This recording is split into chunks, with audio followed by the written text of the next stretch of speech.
അസ്സലാമു അലൈക്കും. ജുമാ കഴിഞ്ഞ് ആരും എഴുന്നേറ്റ് പോകരുത്. ഖതീബ് എന്നുള്ള നിലക്ക് ഒരു മർമ്മപ്രധാനമായ വിഷയം അവതരിപ്പിക്കാനുണ്ട്. അതുകൊണ്ട് ആരും എഴുന്നേറ്റ് പോകരുത്.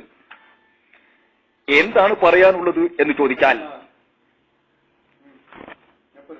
ഇവിടെ മൂല്യമാർക്ക് അല്ലെങ്കിൽ ഖാദിമാർക്ക് ചെലവിന് കൊടുക്കണം. അത് മഹലിന്റെ ബാധ്യതയാണ്. അപ്പൊ ആ മഹല് ഇല്ല നിവാസികള് അവർക്ക് ഭക്ഷണം ഉണ്ടാക്കി കൊടുക്കണം എന്നുള്ളത് വളരെ കറക്റ്റ് ആയിട്ടുള്ള സംഭവമാണ്, സത്യസന്ധമായ കാര്യമാണ്. എന്നാൽ ഇന്നത്തെ സമൂഹവും 100 ഉറുപ്പി 150 ഉറുപ്പി തന്നിട്ട് മൂല്യ എന്ന് പെരയിലും അല്ല, അവിടെ പെണ്ണുങ്ങളില്ല എന്ന് പറഞ്ഞു ഒഴിഞ്ഞു മാറുന്നൊരു സമ്പ്രദായമുണ്ട്. അത് എല്ലാ മൂല്യമാരും ചെയ്യുന്ന പ്രവൃത്തി.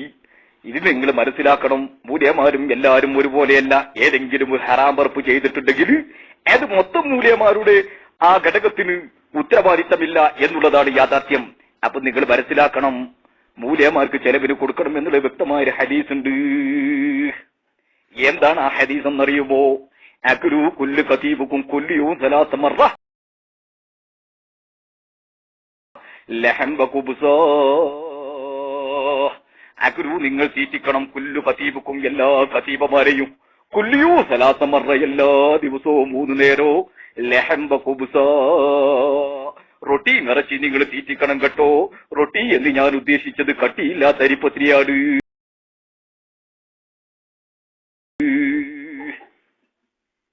അപ്പോ എല്ലാവരും അത് ചെയ്യണം. ഇത് കേട്ട സമയത്ത് മൊല്ലാക്കൊന്ന് മുരടനനക്കി. ഞാൻ പറഞ്ഞത് മൊല്ലാക്കാക്ക് മനസ്സിലായിട്ടുണ്ട്. ഇത് ഉണ്ടാക്കി പറഞ്ഞ ഹദീസൊന്നുമല്ല. മൊല്ലാക്കാക്ക് മനസ്സിലാകാൻ വേണ്ടി ഞാൻ രണ്ട് വാക്കേ പറഞ്ഞിട്ടുള്ളൂ. എന്താണ് ആ വാക്ക്? ലാ തനഹയാ മൊല്ലാ, ലാ തനഹയാ മൊല്ലാ നിസ്ബുല്ലി നിസ്ബുല്ലക്കു അതാ കുല്ലു ഖൗമും ജാഹിലീൻ. എന്താ അതിന്റെ മായന?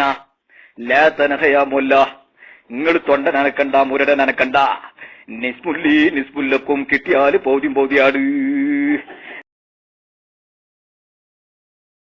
അതാ കുല്ലു ഖൗമും ജാഹിലീൻ, ഈ കൗമൊക്കെ ജാഹിലീങ്ങളാണ്, ഒന്നും തിരിയാത്തോലാണ്. മുണ്ടണ്ട. അപ്പോ ഇങ്ങനെയുള്ള പ്രശ്നങ്ങൾ നമ്മൾ പരിഹരിക്കേണ്ടതുണ്ട്. ഞാൻ കൂടുതൽ നീട്ടിപ്പറിച്ചു പോകുന്നില്ല. അപ്പൊ മൂല്യമാർക്ക് ചെലവിന് കൊടുക്കണം എന്നത് വളരെ യാഥാർത്ഥ്യമാണ്. അത് സംഭവിച്ചിരിക്കണം.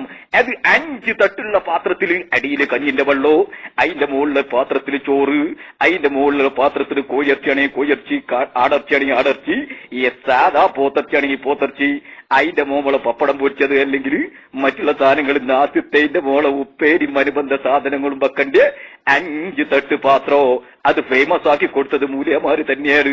എന്നിട്ട് അതൊക്കെ പാട് വെച്ചിട്ട് അതിനാ സ്പൂൺ കൊണ്ടൊരു ലോക്കും അങ്ങോട്ട് ഇട്ട് കഴിഞ്ഞ് ചൂടാറാതെ നേരത്തിന് നമ്മുടെ മുമ്പിൽ കൊണ്ടെന്ന് വെച്ച് തരേണ്ട ബാധ്യത ഈ മഹലിന്റെ നിവാസികൾക്കുണ്ട്.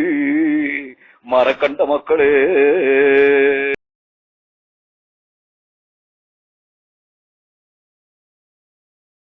അസ്സലാമു അലൈക്കും.